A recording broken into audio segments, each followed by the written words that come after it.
आज बाजार में आई है शानदार रिकवरी और इसके पीछे सिंपल रीजन जो क्रूड ऑयल है ये दबा करके नीचे गिर रहा है। सौरभ मुखर्जी जो इंडिया में सेलिब्रेटेड ऑथर रहे हैं कॉफी कैन इन्वेस्टिंग बुक की वजह से और बहुत बड़े इन्वेस्टर रहे हैं, उन्होंने बोला है कॉफी कैन इन्वेस्टिंग डेड हो चुकी है। इसी के साथ साथ आरबीआई की कुछ नए नॉर्म्स आए जहां पे रेपो रेट अनचेंज रहा और इसी के साथ साथ इन्वेस्टर्स को लग रहा है कि अब बुल रन शुरू हो जाएगा। इसके बारे में डिटेल में जानेंगे।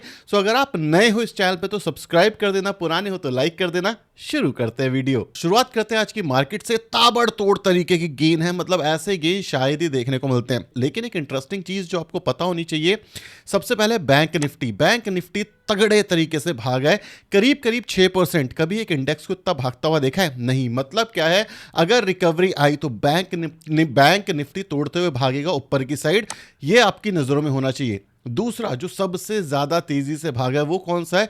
वो है स्मॉल कैप के बारे में आपसे कल भी कहा था, परसों भी कह रहा था कि भाई साहब बॉटम आउट होता हुआ दिख रहा है इस समय पे। हो सकता है कल और गिर जाए, 10-15% और गिर जाए, कोई दिक्कत नहीं है। लेकिन स्मॉल कैप ने भी स्ट्रांग मोमेंटम दिखाया है। बाकी लार्ज कैप और हर जगह रहा है, लेकिन ये दोनों जो इंडाइसिस रहे हैं स्ट्रांग रहे हैं। मतलब अगर रिकवरी आई तो इन दोनों जगह काफी तेजी से आ सकती है। कहां नहीं आएगी और अगर आपके पोर्टफोलियो में है तो थोड़ा सा क्वेश्चन मार्क होना चाहिए। थोड़ा ब्रैग नहीं करता, थोड़ी सी ना अपनी तारीफ कर देता हूं इस समय पे।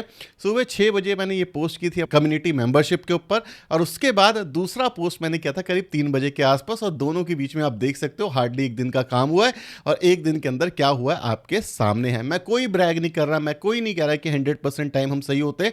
सिंपल सा रेट है 70% ऑफ द टाइम। लोग कहते हैं कि ऐसा हो नहीं सकता, मैंने आपको करके दिखा दिया है। मेंबर कम्युनिटी के अंदर हमने ये बहुत बार करा है। मैं ये नहीं कह रहा कि आपको ज्वाइन करना, बिल्कुल ज्वाइन मत करना, क्योंकि यहाँ कोई टिप नहीं मिलती। जो मैं करता हूं वो मैं आपके साथ ओपनली शेयर करता हूं। एक्सपेक्टेड रिटर्न्स होते हैं, मैं खुश हो जाता हूं, अनएक्सपेक्टेड होते हैं तो मैं और खुश हो जाता हूं, राइट। मैं कोई टिप नहीं दे रहा आपको, ना ही मैं किसी तरीके के सजेशंस दे रहा हूं आपको, मैं सिर्फ आपको अपना ओपिनियन बता रहा हूं। लोग जब बाजार गिरता तो लोग पागल हो जाते हैं कि अरे चीजें खराब हो गई, चीजें हो गई, चीजें वो हो गई। मैं आपको सिंपल कहता हूं, इंटेलिजेंट इन्वेस्टर की तरह काम करोगे ना, जिंदगी सफल हो जाएगी। ये बहुत ही रीसेंट एग्जांपल था तो मैंने आपके सामने रख दिया है। ये मैं ये नहीं कह रहा फ्यूचर में भी ऐसा हो सकता है, बिल्कुल नहीं हो सकता। स्टॉक मार्केट को कोई टाइम नहीं कर सकता, दिमाग तो लगा सकता है। तो बस यही है भाई, टूल्स बहुत सारे हैं। टूल्स को यूज करके, न्यूज बेस्ड इन्वेस्टिंग भी की जा सकती है। शॉर्ट टर्म और लॉन्ग टर्म के अंदर हम ट्रेड ही नहीं करते, हम सिंपली क्या करते हैं, कैश में चीजें उठाते हैं, होल्ड करते हैं, चीजें अच्छा काम करती है, निकल जाते हैं। ये सिंपल सा कॉन्सेप्ट है। अगर आप लॉन्ग टर्म ही इन्वेस्ट करते रहोगे तो लॉन्ग टर्म इन्वेस्ट करो, कोई दिक्कत नहीं है। शॉर्ट टर्म में अपॉर्चुनिटी मिल रही है तो क्या पैसा काट रहा है? मैं नहीं काट रहा ना, तो गलत क्या है इसके अंदर? लोग बोलेंगे अरे भाई एक बार सक्सेस हो गया तो ये हो गया।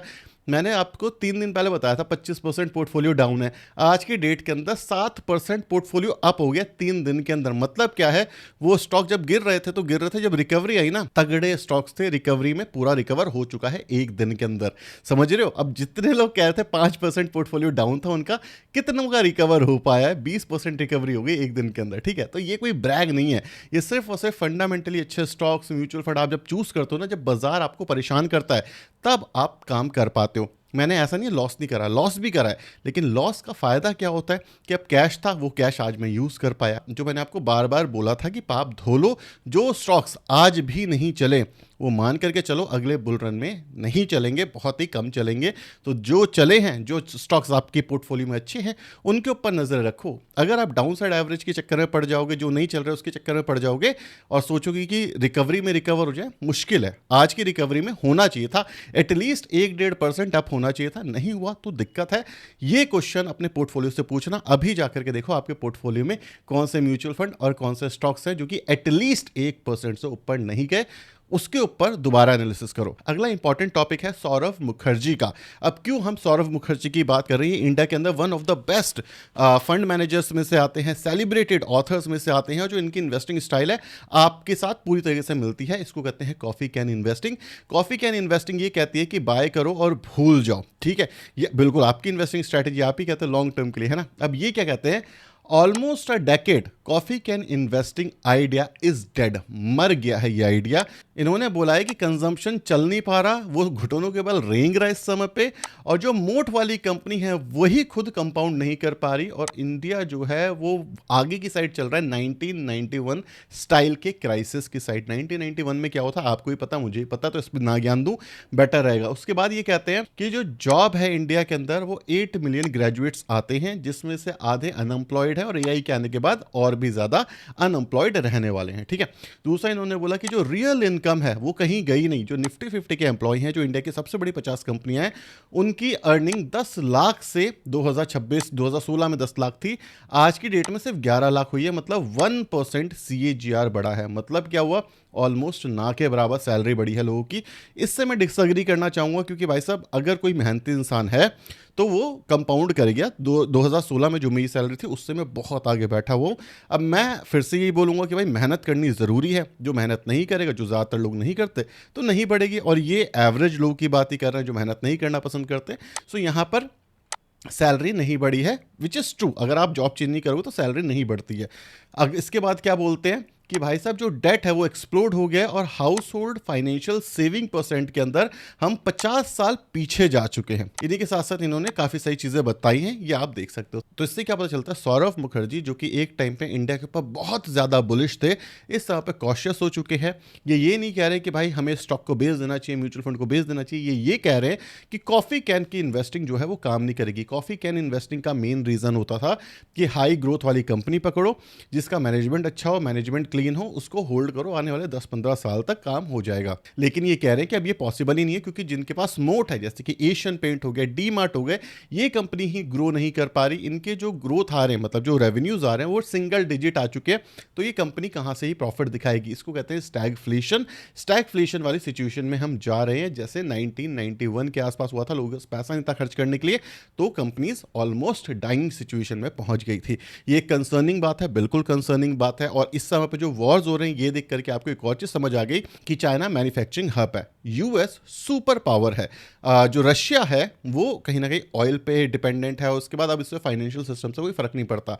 हम इन सब के बीच में सिर्फ पिस रहे हैं। हमारे पास एक तगड़ा मोट हुआ करता था, जो था हमारे लोग। लेकिन ऑब्वियस रीजंस आपको भी इस कमेंट सेक्शन में मिल जाएंगे। जो ज्यादातर लोग अब गंवार रह गए हैं। गंवार का मतलब क्या है कि पढ़ लिख तो आपने लिया है, लेकिन आपको बेसिक कॉन्सेप्ट्स नहीं पता। लोग सिर्फ हिंदू मुस्लिम करने पे तुले हुए, या फिर लोग आपको बीजेपी और कांग्रेस करने में तुले हुए। इसके अलावा लोगों के पास कोई ऑप्शन नहीं है। मैं कभी भी कोई वीडियो बनाऊं तो कोई कांग्रेस को सपोर्ट कर रहा होता है, कोई बीजेपी को सपोर्ट कर रहा होता है। उन बेवकूफ़ों को इतना ईजी चीज़ समझ नहीं आती कि मेरे भाई बीजेपी और कांग्रेस से तो फ़र्क ही नहीं पड़ता। आज आपकी जेब में पैसा नहीं है, मतलब जो करंट सरकार है उसकी जिम्मेदारी है। अगर मैं आज की जगह 2009 में वीडियो बना रहा होता तो मैं कांग्रेस को ब्लेम कर रहा होता। आज कांग्रेस को ब्लेम करके मैं करूं क्या? समझ रहे हो? ये कॉमन सेंस नहीं है लोगों के अंदर कि आपको जॉब नहीं मिल रही, आपके बच्चों को जॉब नहीं मिल रही। इसमें गलती किसकी है? आपके सरकार की है। लोग कहेंगे आज से 20 साल पहले भी नहीं मिल रही थी। अरे हाँ, 20 साल पहले नहीं मिल रही थी, तभी तो करंट गवर्नमेंट को लाया गया था ना। अब सेम इशू आज की गवर्नमेंट के साथ है, तो इसको भी कॉल आउट नहीं करेंगे। तो ये एक बड़ी दिक्कत है। हमारा जो देश है वो अब अंधभक्ति की साइड जा रहा है। अंधभक्ति में किसी इंसान की या किसी पार्टी की नहीं कर रहा, अंधभक्ति किसी भी चीज़ की। अगर आप देखोगे जो हमारे गुरु पैदा हो रहे हैं आज की डेट में, जिन्हें कुछ नहीं आता, 9 साल के बच्चे गुरु बन के बैठे और लोग उनके पैर छू के आशीर्वाद ले रहे हैं।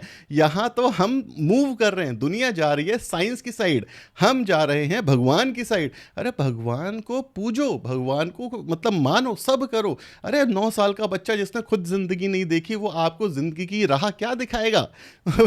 मतलब मजाक हो रहा है सब। और ये वही बात करें कि 140 करोड़ की जनता के अंदर अगर मेजॉरिटी इन लोगों की हो गई तो देश की कोई डायरेक्शन नहीं होगी। समझ रहे हो? ये कॉमन सेंस है। अगर आप समझ गए तो बढ़िया, नहीं समझे और जो नहीं समझे कमेंट सेक्शन दोबारा जा करके देखना। मुझे बड़ा मजा आता है जैसे ही मैं ऐसा कोई टॉपिक छूता हूँ ना, कमेंट सेक्शन में आग मच जाती है और मैं बड़ा मजे लेता हूँ। मैं देखता हूँ सारे कमेंट, मैं रिप्लाई नहीं करता किसी को भी। क्यों? मुझे पता है एक रिप्लाई करूंगा तो मजा आ जाएगा। कई बार कर भी देता हूँ क्योंकि मुझे भी मजा आ रहा होता है। ठीक है, तो कमेंट सेक्शन जरूर देखना अगर आप अभी तक वीडियो देख रहे हो तो। अब बात करते हैं इन्वेस्टिंग अपॉर्चुनिटीज की कि क्या इंडियन शेयर बाजार अब यहाँ से रिकवर कर पाएगा, नहीं कर पाएगा, क्या होगा क्या नहीं होगा। सबसे पहली चीज़ आप एक चीज़ नोट कर लेना कि यहाँ पे ना गैप अप आई है। मतलब क्या है? काफ़ी ज़्यादा पॉजिटिविटी है। ये गैप अप सिर्फ न्यूज़ की वजह से नहीं आती। ये गैप अप तब आती है जब दुनिया को उम्मीद होती है कि अब जो चीज़ें हैं वो सॉर्ट आउट हो जाएंगी। दूसरी इंपॉर्टेंट चीज़ देखो, जो यूएस है वो भी इस वॉर को नहीं झेल पा रहा, जो ईरान है वो भी इस वॉर को नहीं झेल पा रहा।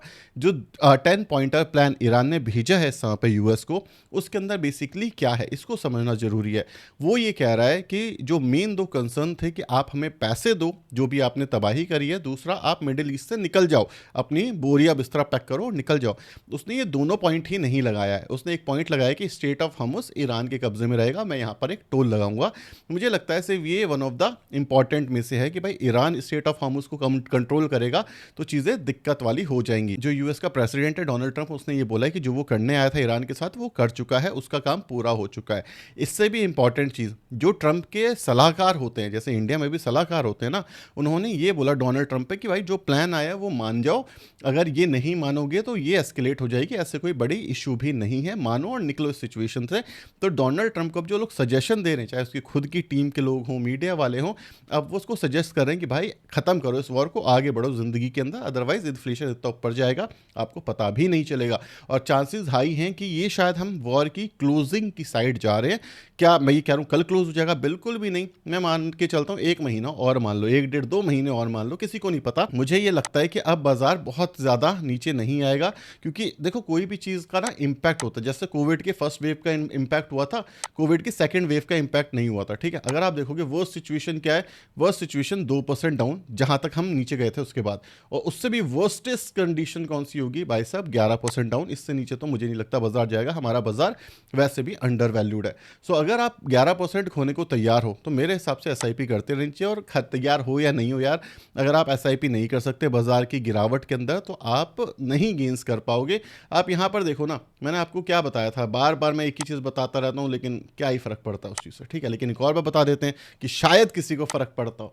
सबसे इंपॉर्टेंट चीज़, यहाँ पर बाजार गिरा था, दुनिया तबाह होने के कगार पे थी, फिर रिकवरी आई। आज भी दुनिया तबाह होने के कगार पे है, फिर रिकवरी आई है।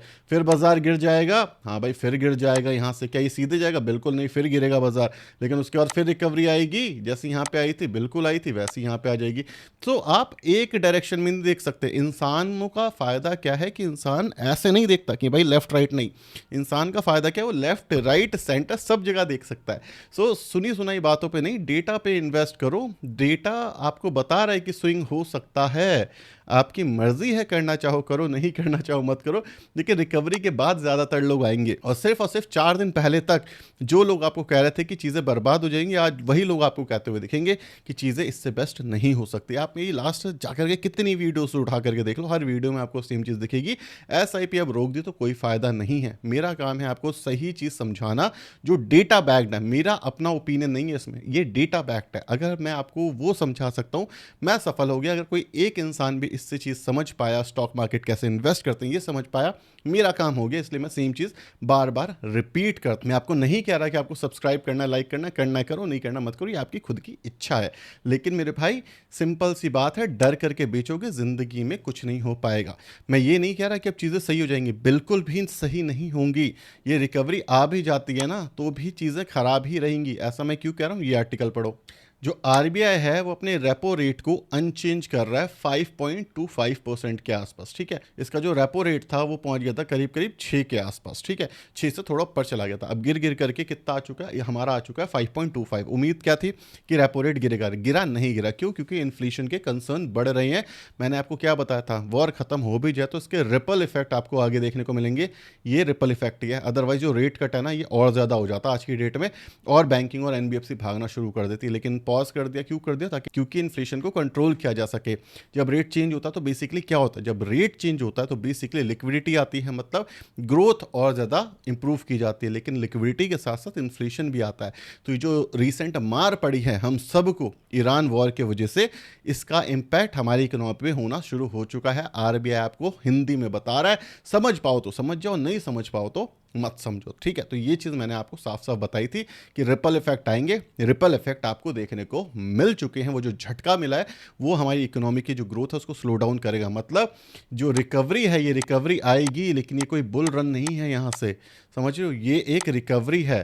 तो इसको समझ के चलो, क्योंकि बुल रन के लिए आपकी जीडीपी के नंबर अच्छे होने चाहिए, लिक्विडिटी आनी चाहिए, दुनिया के अंदर शांति होनी चाहिए, तब आता है एक बुल रन। कंसोलिडेशन वाली मार्केट है, आने वाले टाइम पे भी कंसोलिडेशन रहेगी, थोड़ा ऊपर थोड़ा नीचे इतना हो पाएगा, ठीक है। मेरे हिसाब से ये रहेगा। सो अगर आपको ये लग रहा है कि भाई मेरे को आने वाले 5 साल तक इन्वेस्ट नहीं करना, एक रिकवरी मिले आपको कुछ टाइम में, आंख बंद करके बोरिया बिस्तरा बांधो और निकल जाओ। इससे बेस्ट ऑप्शन आपको नहीं मिलेगा। अगर आज आप प्रॉफिटेबल हो गए हो तो निकल जाओ। दूसरा ऑप्शन, अगर आप सोच रहे हो मैं 5 साल 10 साल के लिए इन्वेस्टेड रह सकता हूँ बिना इस डर के कि मैं जब ये 15-20% का करेक्शन आ जाए मैं रोने लगूँ, चीज़ें ख़राब हो जाए, उस सिचुएशन में तो इन्वेस्टेड रहो। अगर आप ये नहीं करोगे, आपका लॉन्ग टर्म का विजन है, तो इन्वेस्टेड रहो। लेकिन अगर आपको डर लगा इस मार्केट करेक्शन में, बोरिया बिस्तरा बांधो और भाग जाओ। जितनी जल्दी हो सकता है भाग जाओ, उतनी जल्दी भाग जाओ, क्योंकि ये चीज़ होंगी। शेयर बाज़ार ऐसा ही होता है। शेयर बाज़ार एक सीधी लाइन में ऊपर नहीं जाता है। मुझे नहीं पता अगर आपने को किसी ने ये बताया है या नहीं बताया है। मैं आपको हिंदी में बहुत ही लीमन लैंग्वेज में बता रहा हूँ। प्रोफेशनल लैंग्वेज में बताता तो फिर तो शायद आप नहीं समझते, आपको लगता सब अच्छा है। नहीं, सब अच्छा नहीं होता। दुनिया में सब अच्छा हमेशा नहीं होता। हमेशा कहीं ना कहीं प्रॉब्लम होगी। शेयर बाजार को गिराने के पीछे हमेशा कोई ना कोई रीज़न होगा। एज अ इन्वेस्टर आप पॉजिटिव एरिया देखोगे और इन्वेस्ट करोगे। जब दुनिया इन्वेस्ट नहीं कर रही, जब दुनिया भाग रही है पैसे के पीछे, इन्वेस्ट कर रही है, तब आप बेच करके निकलोगे। ये कॉन्ट्रा माइंडसेट चाहिए आपको। अगर कॉन्ट्रेरियन माइंडसेट नहीं है आपका, स्टॉक मार्केट छोड़ दो, आप रियल एस्टेट में कुछ नहीं कर पाओगे। लोग रियल एस्टेट की साइड भागे थे दुबई के अंदर, एक चीज़ खराब हो गई, पूरा रियल एस्टेट मार्केट नीचे आ गया। आज बस की है दुबई में जाके खरीद लो? नहीं, जिसका पैसा है वो अब जा करके खरीद रहा है। क्यों? दुबई मर जाएगा क्या? खत्म हो जाएगा क्या? नहीं, दुबई आज भी वही है जो पहले था। हाँ, इश्यूज निकल के आए हैं। हाँ, अगर आप इंडिया, चाइना या यूएस में नहीं रहते, किसी भी दूसरी कंट्री में रहते हो, तो वहाँ पर डिफेंस के इश्यूज आपको मिलेंगे। हाँ, ये बात सच है, लेकिन चीज़ें ख़त्म नहीं होती। दुबई सुपर पावर है in terms of economy, per capita income India से बहुत ज़्यादा है। दूसरी चीज़, उनके पास बहुत पैसा है जो कि यूएस के पास पड़ा हुआ है। वो अपनी मिलिट्री स्पेंडिंग बढ़ा सकते हैं आने वाले टाइम पे। तो ये एक झटका था दुबई के लिए। लेकिन क्या दुबई की जो रियल एस्टेट मार्केट है नीचे आ जाएगी? बिल्कुल भी नहीं। आज डर्ट चीप प्राइस में आपको मिल रहा है, क्योंकि वहाँ इशू चल रहा है। आने वाले टाइम पर जब चीज़ें सही हो जाएंगी तो नहीं मिलेगा। इसीलिए कहते हैं शेयर बाजार, रियल एस्टेट, कुछ भी हो, जब तबाही हो तब खरीदने लायक है। जब सब सही हो जाएगा तो हर चीज़ महंगी मिलती है। आज एग्जांपल आपको दिखा दिया। मैंने आपको बोला था जिस दिन वॉर के खत्म होने की सिग्नल आएंगे, बाजार ऐसे पागलों की तरफ भागेगा। आज एक छोटी सी झलक दे दी है। कल गिर जाए कोई बात नहीं, कोई बात नहीं, तैयार हैं इसके लिए हम। लेकिन याद रखना, जिस दिन ये एंड हुआ उस दिन बाजार रिकवर करेगा। उस दिन के लिए अगर आप तैयार हो, वेट कर सकते हो, then well and good. Otherwise बेचो और भाग जाओ। वीडियो पसंद आए, इतना ब्लंट सजेशन, इतना ब्लंट ओपिनियन पसंद आया तो वीडियो को लाइक और चैनल को सब्सक्राइब कर देना। Bye bye.